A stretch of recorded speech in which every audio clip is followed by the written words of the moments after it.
Hi everyone, welcome to another edition of Sid's Reviews. My name is Dale. This here is a great bookshelf speaker by a company that I haven't reviewed before, Q Acoustics. This here's the 3030C. It's the newer line of the Q Acoustics bookshelf speakers. I did not hear the 3030Is before, but I know that they had a lot of great reviews as well, going back years now. I got this speaker from Altitudo Audio. They're nice enough to lend me this speaker and a few others I have coming up for a review. So yeah, let's get into this speaker right here because for $700 US, I think it's one of the best deals in audio. I'm going to tell you all about it. Let's get into it.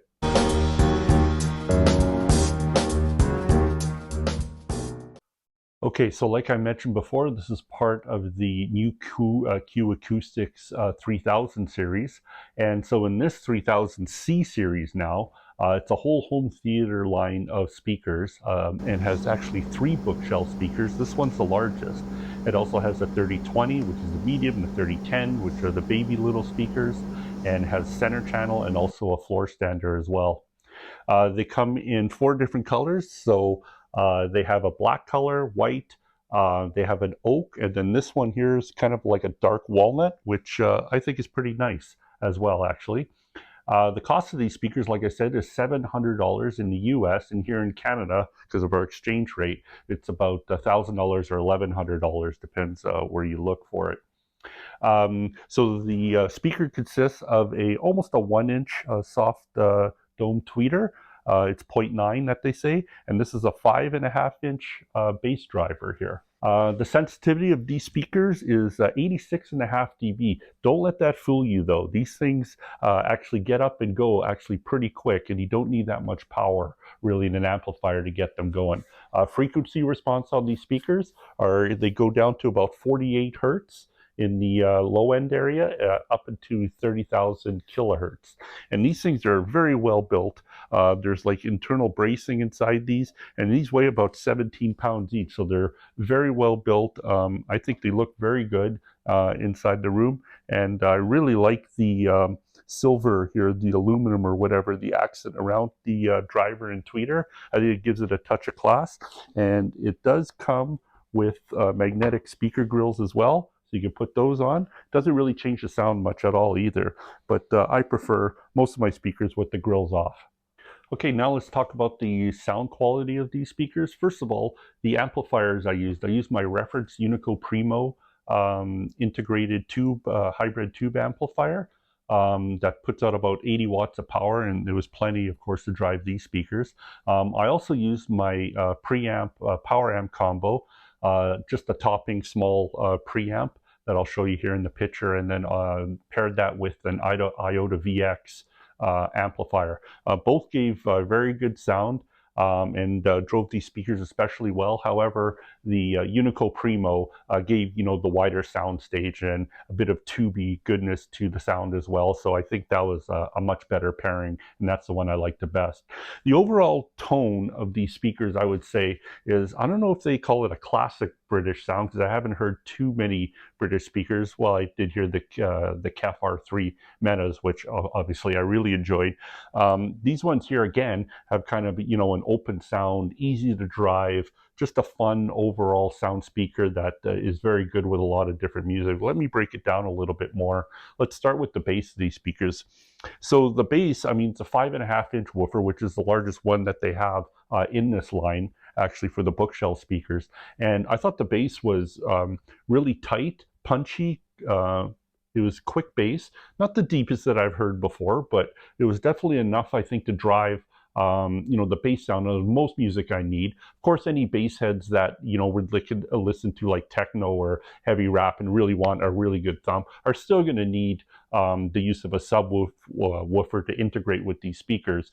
But for most everyday listener and stuff like that, listening to rock music, some hip hop, jazz, all that stuff, I don't think you're going to need, I never felt like I needed a subwoofer with these. I felt like the punch that they already had in it was integrated into the speaker well, and was enough for my taste. Mid-range on these speakers, I think it's the star of the show, is very good. Voices came through very loud, clear. It articulated everything very well. I thought the mid bass was very good. And these are more of an open speaker, so it doesn't lean really warm. It leans more, a bit more coolish, I would say, neutral to coolish. But I really enjoyed that. You know, with most music, the men's voices sounded really good. The women's voices sounded very good as well, open and clear, not fatiguing in any way, especially if you play some kind of out into the room, slightly tilted towards your listening area. I think is the best placement for them. And yeah, the mid range I think was very good for these speakers. Treble for me on this was again very crisp. I would say it was tuned very nicely, very open, I think, and it provides plenty of clarity throughout any kind of music. Gave me all the details I think that I wanted for a speaker in the treble region. Never sounded fatiguing to my taste. You pull these things kind of out into the room, give it a little bit to breathe, and it gives really a lot of openness, separation to the instruments and stuff like that. Very easy to drive to. You just need to turn up the volume a little bit with it, and it really got going.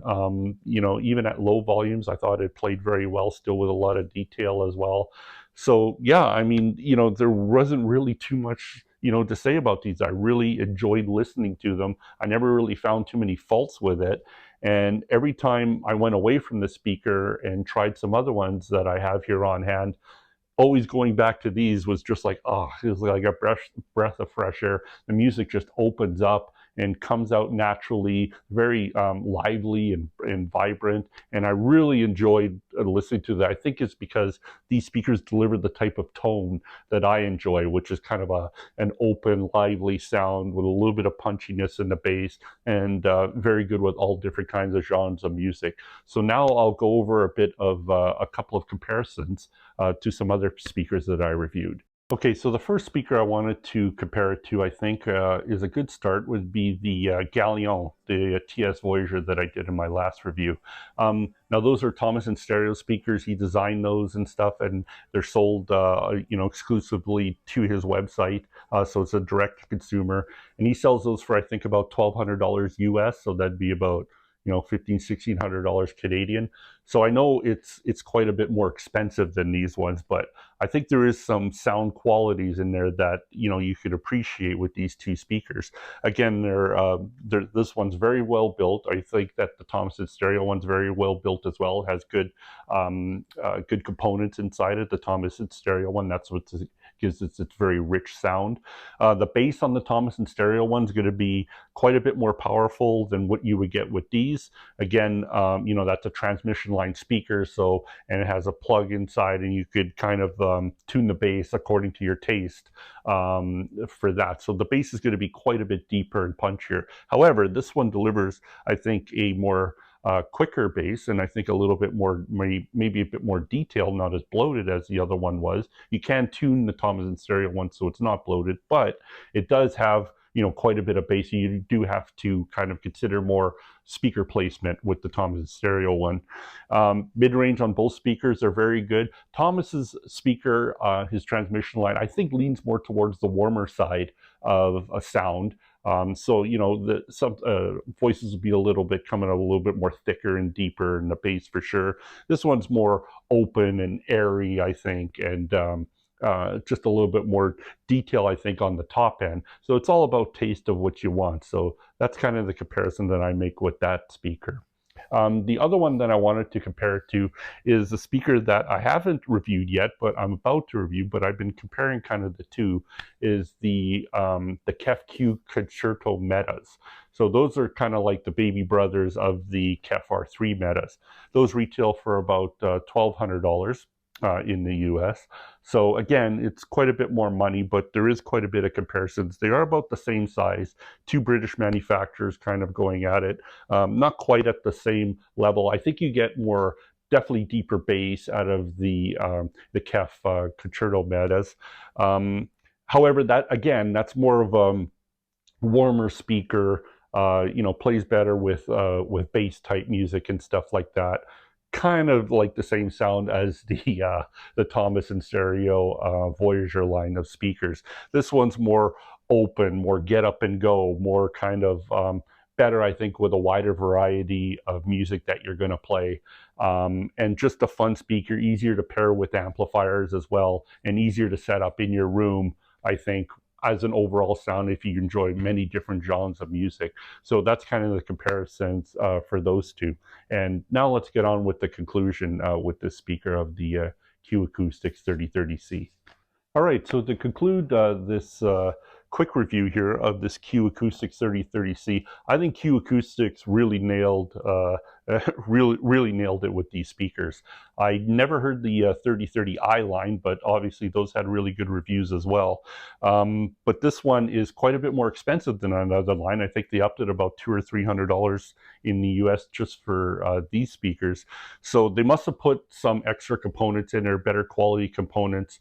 They obviously upped the R&D into it, and I think it's a really good sound. And I think this type of speaker will be favorable to a lot of buyers, especially in the $700 to $1,000 range.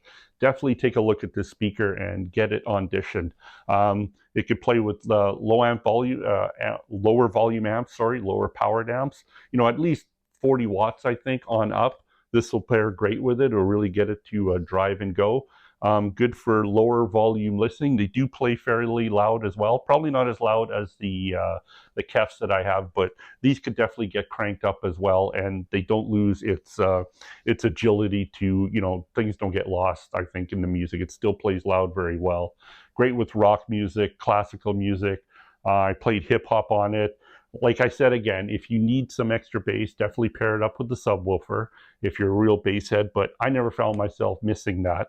So yeah, you know, in conclusion, I think they're great speakers, great value for the money, very well made, and you know, I think these should definitely be on your short list to audition for your next bookshelf speakers in and around that $1,000 range for sure. I'd like to thank Altitude Audio again for providing me these speakers. I'll leave a link to their store. Actually, they're moving to a bigger store here in Winnipeg, so they need more room. And if you're in the area here in Winnipeg, definitely go and check them out. Leonid and his staff are always willing to help you out and choose the right products that you need with matching up components and whatnot.